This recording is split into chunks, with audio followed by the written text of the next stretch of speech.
로마서 13장 8절 말씀부터 14절, 로마서 13장 8절 말씀부터 우리 다같이 봉독하시겠습니다. 피차 사랑의 빛 외에는 아무에게든지 아무 빚도 지지 말라. 남을 사랑하는 자는 율법을 다 이루었느니라. 간음하지 말라, 살인하지 말라, 도둑질하지 말라, 탐내지 말라 한 것과 그 외에 다른 계명이 있을지라도 내 이웃을 내 자신과 같이 사랑하라 하신 그 말씀 가운데 다 들었느니라. 사랑은 이웃에게 악을 행하지 아니하나니 그러므로 사랑은 율법의 완성이니라. 또한 너희가 이 시기를 알거니와 자다가 깰 때가 벌써 되었으니 이는 이제 우리의 구원이 처음 믿을 때보다 가까웠음이라. 밤이 깊고 낮이 가까웠으니 우리가 어둠의 일을 벗고 빛의 갑옷을 입자. 낮에와 같이 단정히 행하고 방탕하거나 술 취하지 말며 음란하거나 호색하지 말며 다투거나 시기하지 말고 오직 주 예수 그리스도로 옷 입고 정욕을 위하여 육신의 일을 도모하지 말라. 아멘.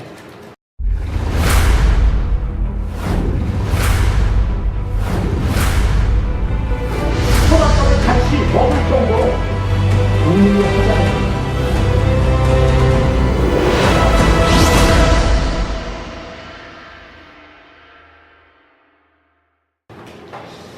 우리가 창립 29주년 주일을 앞에 놓고 창립 기념 집회를 갖고 있습니다.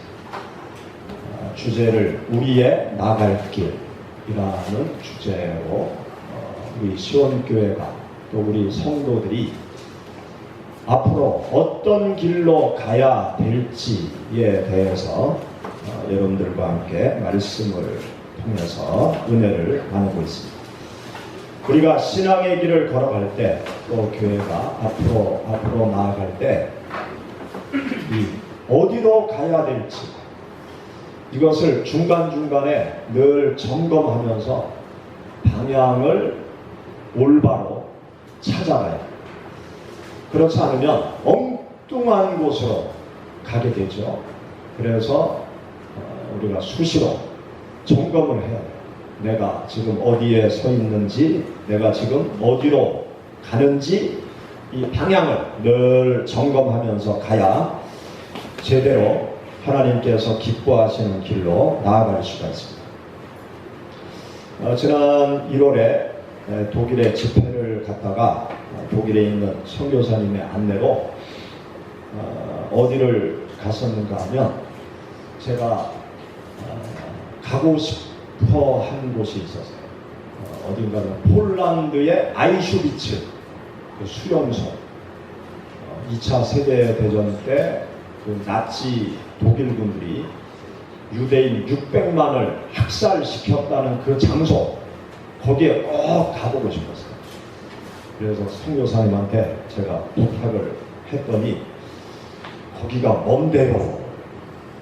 그런데 나는 거기 꼭 가야 되겠다. 그래서 거기를 가게 되었습니다.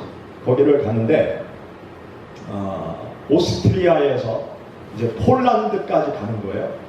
오스트리아에서 폴란드까지 가는데 중간에 체코를 통과해서 이제 오스트리아를 지나서 체코를 지나서 폴란드까지 이제 가는 겁니다. 유럽은 가보니까 국경이 없어요. 국경이 없고 핸드폰이 국경을 넘어간다고 핸드폰이 문자가 대사관에서 국경을 넘어갈 때 체코 오스트리아 대사관에서 문자가 오고 체코 대사관에서 문자가 오고 폴란드 대사관에서 문자 오는 거 보면 국경을 넘어갔구나. 그렇게 알 수 있더라고요. 그런데 중간에 제가 운전을 하도 하고 싶어가지고 제가 원래 운전하는 걸 좋아하거든요. 그래서 독일서부터 제가 운전을 하겠다고 했어요. 처음부터. 그랬더니 선교사님이 핸들을 안 줘요. 핸들을 안 주고 일단 목사님 여기서 운전하려면 그 교통 법규가 틀리니까, 교통 그 신호 체계도 틀리니까 조습을 받아야 됩니다. 그러면서 독일부터 계속 저한테 설명을 해주는 거예요. 뭐 저 표지판은 뭐고, 저 표지판은 뭐고, 저럴 때는 오른쪽으로 가야 되고, 뭐 그 회전 차로에 있는 차가 우선이고, 저거 보낸 다음에 내가 가야 되고, 계속 저한테 교습을 시키는 거예요. 그러면서 이제 내비게이션 놓고 이제 계속 목적지를 찾아가는데, 이제 오스트리아에서 제가 핸들을 넘겨받았어요. 뭐 운전이야 뭐 제가 그 재미나게 잘 하니까 이제 핸들을 잡고 내비게이션을 보고 표지판을 보고 가는데 헷갈리는 거예요. 왜냐하면 내비게이션은 독일말로 돼 있고 그 표지판은 오스트리아 또 뭐 체코말, 전혀 이게 다 언어가 틀린 거예요. 한국말로 다 돼 있으면 얼른 이렇게 보면서 그 제가 표지판을 빨리빨리 볼 텐데 이게 다 틀리니까, 한국말이 다 아니니까 헷갈리는 거예요. 그래서 이제 체코 쪽으로 막 차를 몰고 가다가 내비게이션을 보니까 뭐 하여튼 갈림길이 나오더라고요. 갈림길이 나오는데 갈림길로 가야 될 것 같은 거예요. 그런데 성교사님이 졸다가 눈을 번쩍 뜨고 갈림길이 나오니까 오른쪽으로 갑시다. 그래가지고 오른쪽으로 촥 핸들을 틀었는데 틀자마자 또 갈림길이 나오는 거예요. 그런데 내비게이션이 갈림길 나오고 또 갈림길에서 표시를 해줘야 되는데, 한국 같은 경우는 끝까지 표시가 되어 있는데 거기는 표시가 금방 사라져버린 거예요. 미리 보여주고 그 다음에 싹 사라져버린 거예요. 그래가지고 둘이 오른쪽 왼쪽 오른쪽 갈까 왼쪽 갈까 오른쪽 왼쪽 하다가 갈림길 중간에서 제가 브레이크를 퍽 밟아버렸어요. 왜냐하면 이제 어디로 가야 될지 모르겠는데 갈림길이 딱 맞닥뜨려가지고 브레이크를 확 밟았어요. 그런데 이 자동차가 오토 자동차가 아니고 스틱 자동차였단 말이죠. 늘 오토만 하던 습관이 있어서 브레이크를 꽉 밟았더니 시동이 팍 꺼져버리는 거예요. 뒤에서 달려오던 차들이 급브레이크 하면서 빵빵 거리고 난리가 났어요. 근데 뭐 이제 한국에서 운전하던 그 습관이 있으니까 뭐 빵빵 부리려면 거려라. 다시 시동 켜고 그 다음에 어느 쪽으로 가야지? 그래서 오른쪽. 그래서 오른쪽으로 방향을 잡고 느긋하게 갔더니 그 다음 휴게소에서 얼른 그 선교사님이 핸들을 가서 툭 잡더니 그때부터 핸들을 안 주는 거예요. 그래서 나는 옆에서 계속 옆에 그냥 앉아서 가면서 핸들 좀 줘. 그러면 표정이 영 아닌 거예요. 피곤해도 아유 됐습니다. 제가 할게요. 그러면서 목적지까지 잘 갔습니다. 이 갈림길에서 어디로 가야 될지 모르고 우왕좌왕하면 큰일 나는 거죠. 잘못하면 대형 사고 나는 거죠. 우리가 인생길, 신앙의 길을 걸어갈 때 어디로 가야 될까? 잘 모를 때가 참 많아요. 근데 우리가 미리미리 우리가 가야 될 방향을 알려주는 말씀의 내비게이션, 성령님의 내비게이션의 음성을 들으면 우리가 가야 될 길을 미리미리 잘 알아서 올바른 길로 갈 수 있는 것이죠. 우리가 창립 기념 집회를 하는 이유는 우리 교회가 가야 될 길을 우리 모두가 미리 알아야 되기 때문에, 그래야 갈림길에서 우왕좌왕, 고속도로에서 브레이크 잡고 시동 꺼지는 그런 일들이 생겨나지 않거든요.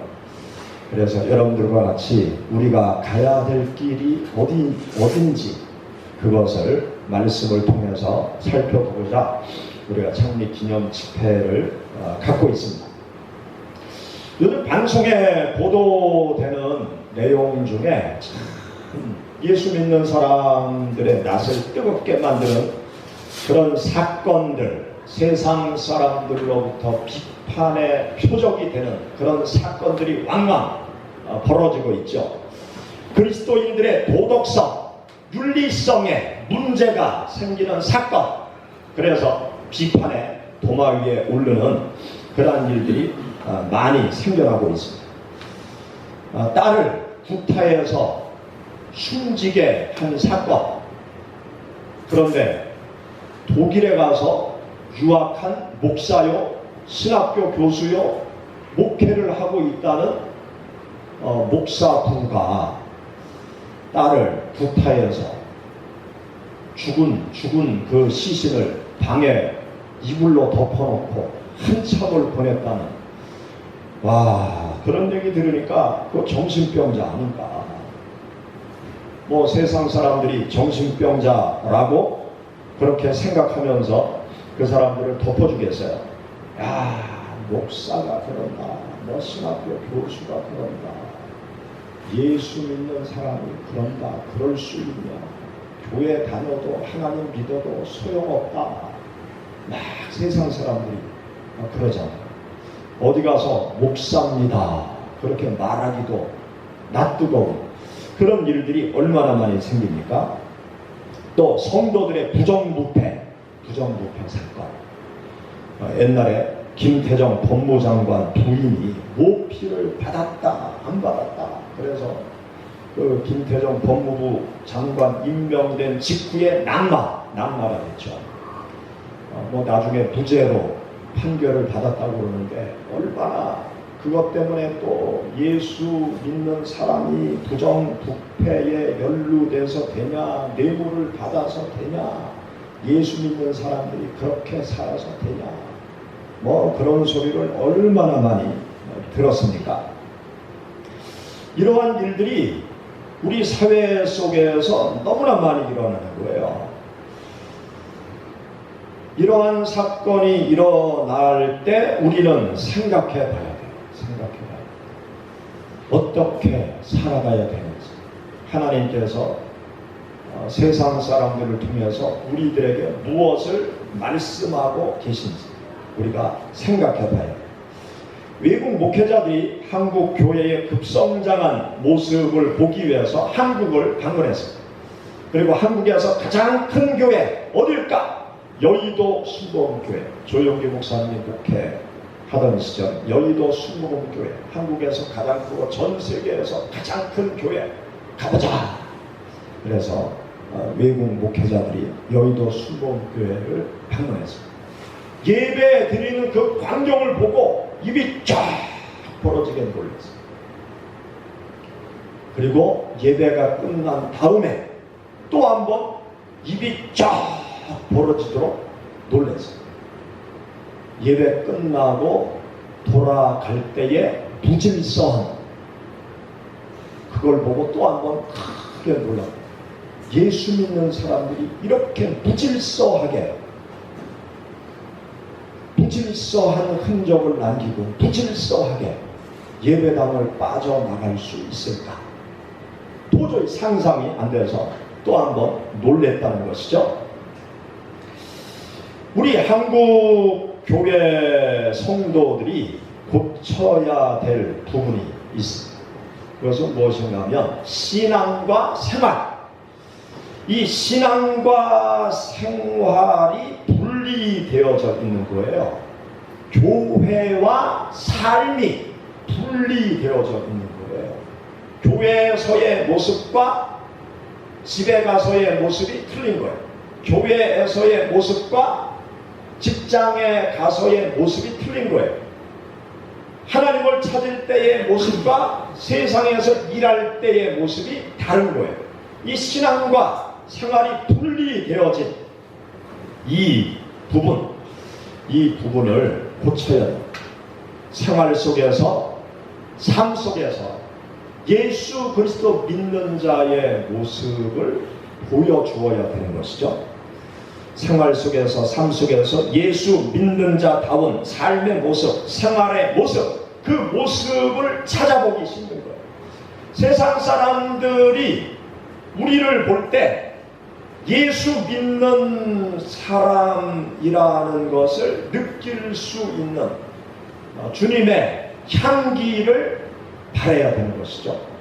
주님의 향기를 내 입술로, 내 얼굴 표정으로, 내 삶으로 세상 사람들에게 예수 그리스도의 모습을 드러내면서 살아가야 되는데, 예수 그리스도 믿는 성도들의 모습이 그렇지 못한 것이 지금의 현실인 것입니다.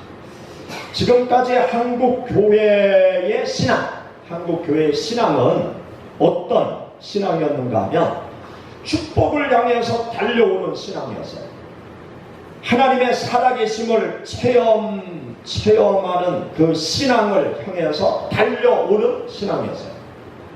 하나님을 열심히 섬기면서 하나님께서 삶 가운데 베풀어 주시는 축복을 사모하고 그것을 얻기 위해서 달려왔고, 또 하나님의 살아계심을 체험하기 위해서 열심히 기도하고 철야기도 하고 하나님의 능력을 받기 위해서 하나님 앞에 간절히 매어 달리고 부르짖는 그 신앙의 생활.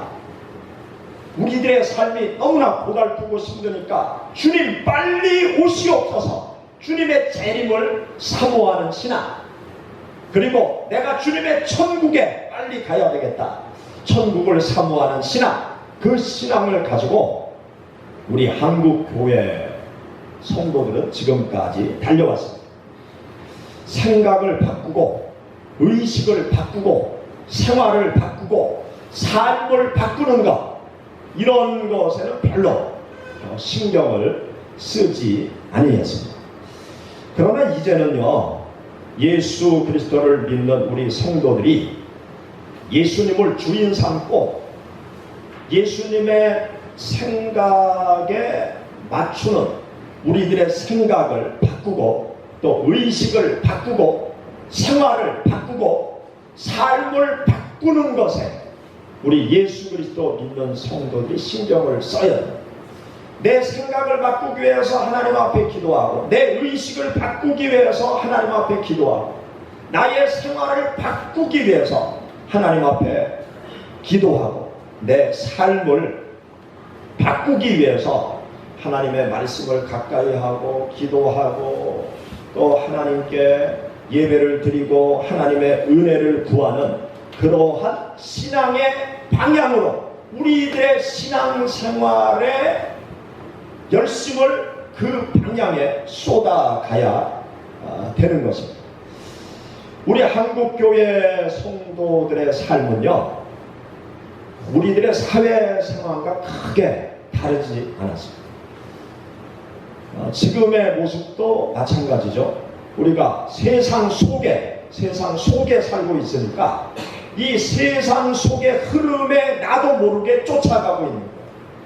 이 세상의 흐름에 나도 모르게 영향을 받아서 우리들의 신앙의 칼라도 세상의 흐름과 비슷하게 나타납니다. 사실은 예수 그리스도 믿는 사람들이 세상의 흐름을 바꿔야 되는데 그러지 못하고 세상의 흐름을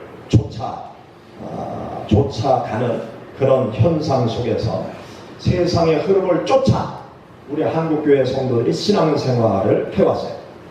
우리 한국은 지금까지 무엇을 위해서 달려왔느냐? 어제 말씀을 드린 것처럼 경제 발전을 위해서 한국은 지금까지 열심히 달려왔습니다. 제가 어릴 때 박정희 대통령이 새마을운동을 벌였죠. 새마을운동을 하면서 전 국민에게 노래를 부르게 했어요. 또 노래를 동네마다 틀어줬어요. 새마을 노래. 잘 살아보세, 잘 살아보세, 우리도 한번 잘 살아보세. 그러면서 열심히 일하자고. 새벽정이 울렸네, 새아침이 밝았네, 너도 나도 일어나. 그러면서 열심히 새벽부터 일하자고. 그러면서 잘 살아보세, 잘 살아보세, 얼마나 못 살았으면 잘 살아보자. 그렇게 얘기했겠습니까? 정말 못 살았죠. 그래서 잘 살아보자. 그렇게 외치고 돈을 많이 벌자고 경제 발전을 최고의 목표로 삼고 돈을 많이 벌면 되는 거예요. 수단과 방법을 가리지 않고 돈을 많이 벌어서 잘 살면 되는 그 목적하에 대한민국이 달려왔어요. 그래서요, 가정을 다 버리고 가정을 뒤로하고 수많은 가장들이 중동으로 건설 노동자로 수많은 가정의 가장들이 중동으로 건너갔습니다. 그래서 그때요, 가정 파탄도 엄청 일어났어요. 중동에 건설 노동자로 가면 1년, 2년 이렇게 있다가 집으로 돌아오거든요. 그러면 1년, 2년 동안 열심히 일하면서 거기서 새끼 밥 먹을 돈만 남겨놓고 나머지 돈은 한국으로 다 보내는 거예요. 그러면 그 부인과 아이들은 얼마나 고맙습니까? 부인이 알뜰살뜰 저축해서 돈을 차곡차곡 잘 모아서 남편이 올 때 집 하나 딱 사놓으면 얼마나 좋겠어요. 그런데 이 부인들이 제비한테 홀려가지고 춤바람이 나가지고 가정 파탄이 나는 일들이 참으로 많았어요. 그래서 방송에요, 그런 사례들이 계속 나오고 그랬어요. 그때 대한민국에 제비가 많아졌어요. 그거 아세요? 제비. 강남에 갔던 제비. 그리고 돈을 벌기 위해서요, 독일로 탄광 근로자들이 갔죠. 가정을 뒤로하고 힘들고 어려운 그 땅굴 속에 들어가서 연탄을 캐는 독일 사람들이 힘들어서 안 하니까 한국 사람들이 노동자로 가서 그리고 돈을 벌어가지고 한국으로 다 보냈어요. 그걸 조건으로 한국이 독일한테 차관을 빌려와서 경부 고속도로를 낸 거 아닙니까? 수많은 희생자들이 있었어요. 또 미국 대신, 제가 초등학교 때 미국 대신 한국의 젊은이들이, 군인들이 베트남으로 갔어요. 그래서 미국 대신 싸움을 했어요. 그 대가로 돈을 받은 거죠. 미국 대신 싸워주는 조건으로 미국으로부터 돈을 받은 거예요. 그래서 우리나라가 또 경제 발전을 해왔던 것이죠. 국가는요, 돈만 벌어들이면 됐어요. 얼마나 희생이 되느냐, 그것보다 돈을 많이 벌어서 잘 사는 나라로 만드는 것이 최우선이었어요. 그러한 노력 끝에 대한민국이 잘 사는 나라가 되었던 것이죠. 돈을 벌 수만 있으면 어떤 일이든지 국가든 개인이든 다 했어요. 돈만 번다고 하면 모든 과오가 다 덮어졌어요. 돈을 벌면 과오가 다 덮어졌어요.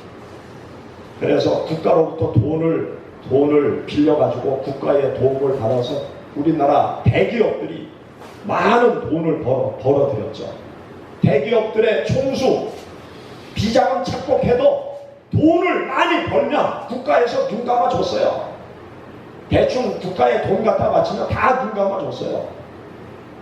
정경유착, 그 속에서 돈만 갖다 주면 다 눈 감아버리고 국가를 잘 살게 만들면 다 눈 감아줬어요. 삼성 이건희 감옥에 들어가서 부정을 해가고 감옥에 들어가도 평창 올림픽 유치하라고 그냥 풀어줘요. 돈 가지고 그 일을 해라. 양보다 질이 중요하다. 결과만큼 중요한 것이 과정이다. 과정도 올바라야 된다. 이런 의식이 싹트기 시작합니다. 아무리 큰 빌딩 세워놓고 좋은 다리 만들어 놓으면 뭐하냐. 갑자기 성수대교가 폭삭 중간이 무너져가지고 출근하던 사람들이 강에 떨어져서 죽고, 갑자기 쇼핑하던 상품백화점이 와르르 무너져서 수많은 사상자가 생기고, 하늘에 날아가던 비행기가 뚝 떨어지고, 바다에 항해하던 배가 바닷속으로 푹 가라앉고, 김영삼 정권 말기에 막 하늘에서 사람이 죽고 바다에서 사람이 죽고 건물이 무너져서 사람이 죽고 다리가 무너져서 죽고 난리가 났잖아요. 그러더니 경제가 폭삭 주저앉았잖아요.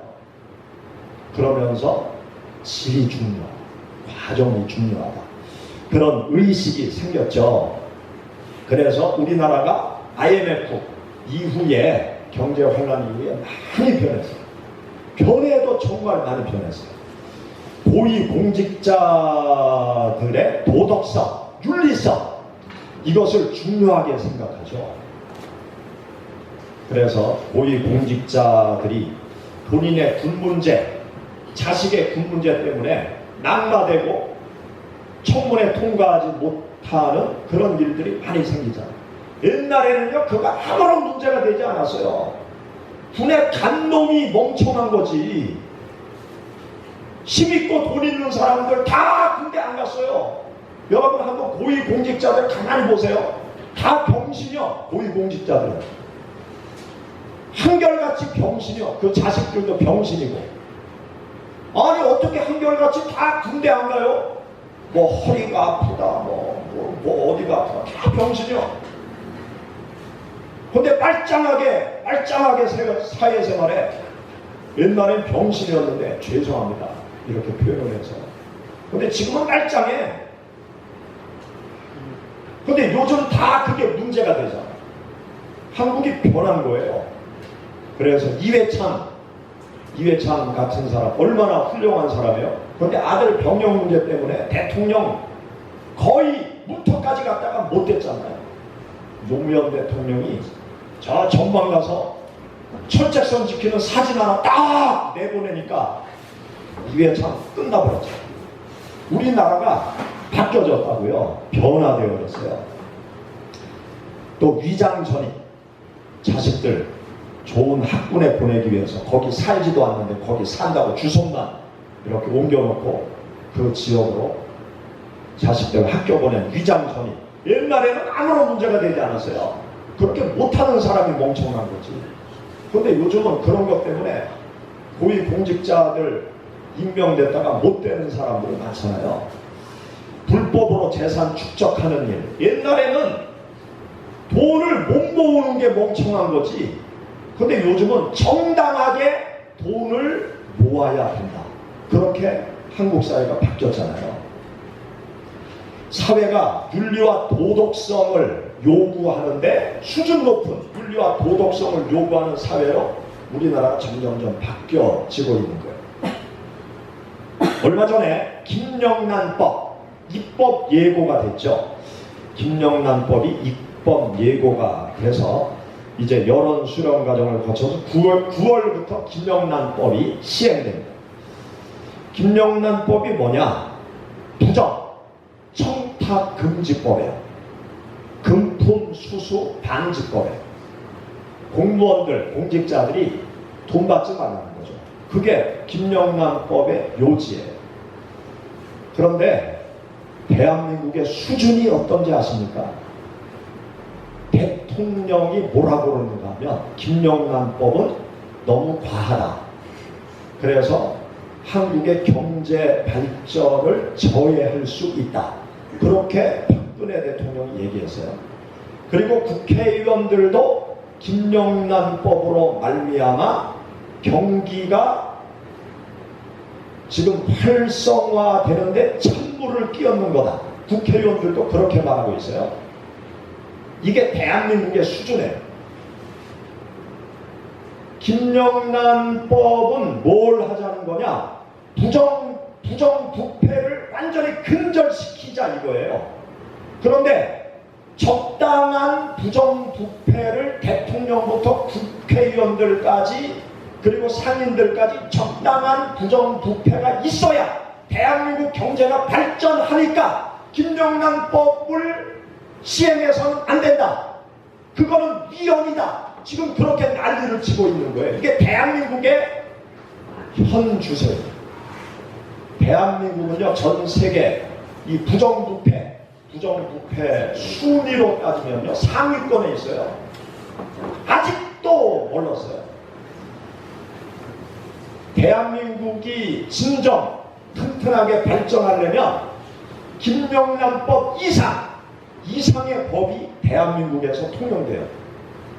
단돈 1원을 받아도 공직생활 못하는 나라가 돼야 대한민국이 더 경제가 발전할 수 있어요. 온 신문이 난리치고 있는데 다 신문 거짓말이에요. 이 부정 3만원짜리 그 선물을 10만원짜리로 한다고 해서 농가가 더 잘 살게 되냐? 아니에요. 그거를 완전히 못하게 하면 대한민국은 더 잘 사는 나라가 될 수 있다는 거예요. 외국에서 그렇게 바라봐요. 지금 대한민국은 희한한 나라라고 지금 생각을 하는 거죠. 부정부패가 없이 투명하게 장사할 수 있는 나라, 그 나라가 경제가 발전하는 거예요. 적당한 부정부패 용인하는 나라가 잘 사는 나라가 세상에 없어요. 투명한 나라가 잘 사는 나라. 모든 게 투명하고 깨끗하면 그 나라가 든든한 나라가 될 수 있는데, 우리나라가 변화되긴 변화되는데 아직도 멀었다 이거죠. 이런 변화 속에 우리 성도들은 어떻게 살아가야 되겠습니까? 성도들의 도덕성, 윤리성은 어떠해야 되겠습니까? 나의 도덕성과 윤리성은 어떠한지 생각해봐요. 사회보다 앞서가는가? 사회와 비슷한가? 아니면 뒤처져 있는가? 우리가 생각해봐요. 우리 한국교회의 성도들이요, 지금 방향을 잘 잡아야 돼요. 계속 사회로부터 그 크리스찬들의 도덕성과 윤리성에 대해서 공격을 받고 있는데, 이 상태로 계속 가면요, 사람들이 교회에 올 이유가 없어요. 나보다 못한 인간들이 교회 안에 가득 있는데 교회에 뭐하러 오겠어요? 나보다 도덕성이 떨어진 교회 안으로 왜 오겠어요? 나보다 윤리성이 떨어진 교회 안으로 왜 오겠어요? 직장에서 예수 믿는 사람들이 더 부정부패를 행하고 있는데 그 사람 따라 교회에 올 이유가 뭐가 있습니까? 예수 믿는 사람들이 세상보다 도덕성, 윤리성이 앞서가야 돼요. 하나님이 세상을 통해서 우리에게 그걸 요구하고 있는 거예요. 예수 믿는 사람들이 세상 사람들보다 높은 도덕성과 윤리성을 가지고 신앙생활을 해가라. 그런데 예수 믿는 사람들이 그렇지 못한다라고 그러면 전도도 할 수가 없어요. 하나님의 말씀을 전할 수가 없는 거죠. 그동안 우리 한국교회 성도들은 신앙과 도덕이 별개 문제였어요. 신앙과 삶이 별개 문제였어요. 그러나 신앙과 삶이 하나가 되어야, 또 신앙과 도덕성이 하나가 되어야 우리가 하나님 앞에 열심히 기도하는 그 내용이 어떻게 발전해 가야 되는가 하면, 하나님, 내가 오늘 부정의 유혹에 빠지지 않게 해 주옵소서. 하나님, 내가 오늘 정직하게 살아가게 하옵소서. 하나님, 정말 나에게 못되게 구는 인간이 직장에 있는데, 이웃에 있는데, 하나님, 내가 그를 사랑할 수 있는 마음을 달라고, 내 힘으로 안 되니까 하나님 앞에 사랑할 힘을 달라고 기도하고, 또 안 되니까 하나님, 내가 사랑할 수 있게 해달라고 금식하면서 하나님 앞에 기도하고, 그러한 영성이 우리 예수 그리스도 믿는 성도들한테 필요하다고. 하나님, 내가 직장에서 하나님의 뜻대로 살아가게 해달라고 하나님 앞에 철야기도 하면서 눈물로 기도하는 그 삶의 영성을 위한 부르짖음, 그것이 우리 한국교회 성도들에게 필요해요. 우리 예수 그리스도 믿는 성도들에게 필요해요. 교회에 필요합니다. 교회 성도들이 무엇을 위해서 눈물 뿌려 기도합니까? 지금까지 기도하던 그 기도 안 해도 열심히 일하면 돈 다 벌 수 있고, 기도 안 해도 세상에서 편안한 곳에 놀러 가면 편안하게 힐링할 수 있는 그런 분위기가 됐는데, 그러니까 예수 믿는 사람들이 기도 안 하잖아요. 기도 안 해도, 교회 안 와도 힐링이 돼. 좋은 펜션, 바닷가 펜션 하나 빌려서 며칠 다 쉬고 나면 와, 힐링이 되는 거예요. 옛날에는 교회 와야 힐링이 됐는데 요즘은 돈 가지고 놀러 가면 마음이 편안해지는 거예요. 그렇게 교회 안 오는 거예요. 하나님의 수준이 그것밖에 안 됩니까? 우리가 지금 방향을 제대로 잡지 않으면요, 한국교회 몰락할 수밖에 없어요. 기독교 역사를 보면은요, 교회가 왜 몰락합니까? 사회와 같이 썩어갔기 때문에 교회가 몰락했어요. 대한민국도 마찬가지예요. 지금 이 멸망의 파도가 교회를 덮쳐오고 있어요. 예수 그리스도 믿는 사람들이 정신 차리지 않고 방향을 제대로 설정하지 아니하면 한국교회 몰락의 길을 걸어가고 있습니다. 한국교회 몰락하면 세계 선교 못할 것 같죠? 안 해요. 중국이 감당해요. 지금 중국의 성령의 바람이 화산처럼 터지고 있어요. 중국에 1억 명의 크리스찬들이 있어요. 한국은 조족지어예요. 중국 사람들 돈 많아요. 중국 사람들 전 세계에 그 화교들이 흩어져 있어요. 그들의 파워 대한민국 쫓아갈 수가 없어요. 우리 한국의 그리스도인들이 지금 정신을 차려야 돼요. 무엇 때문에 내가 하나님을 믿고 따라야 되는지 우리가 정신을 차리고 우리들의 갈 길을 제대로 찾아가야 돼요.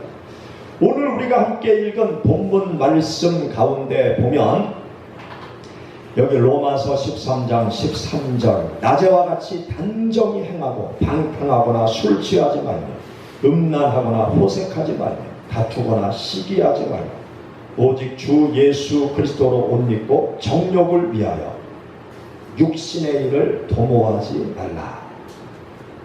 낮에와 같이 단정히 행하라. 예수 그리스도로 옷을 입어라. 그렇게 말씀하셨습니다. 예수 그리스도의 삶, 어떤 삶입니까? 당신의 부귀 영화 안일, 그것을 위해서 살아가신 분이 아니에요. 하나님의 뜻을 이루기 위해서, 세상 영혼을 구원하기 위해서, 세상 모든 사람들이 뭐라고 하든 정직하고 바르고 올바른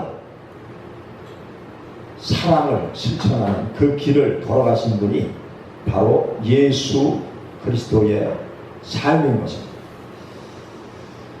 이 사회를 통해서 하나님께서 우리들에게 갈 길을 보여주고 계십니다. 하나님께서 세상을 통해서 우리에게 큰 소리로 하나님께서 외치고 계십니다. 한국의 교회요, 도덕적으로 윤리적으로 바른 길을 걸어라.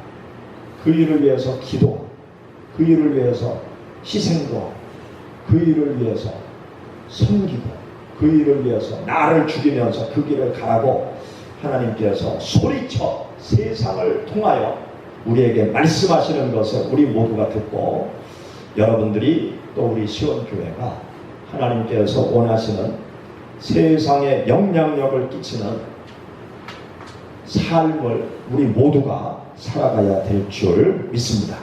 우리 같이 하나님 앞에 우리 통성으로 기도하겠습니다. 기도할 때 하나님 아버지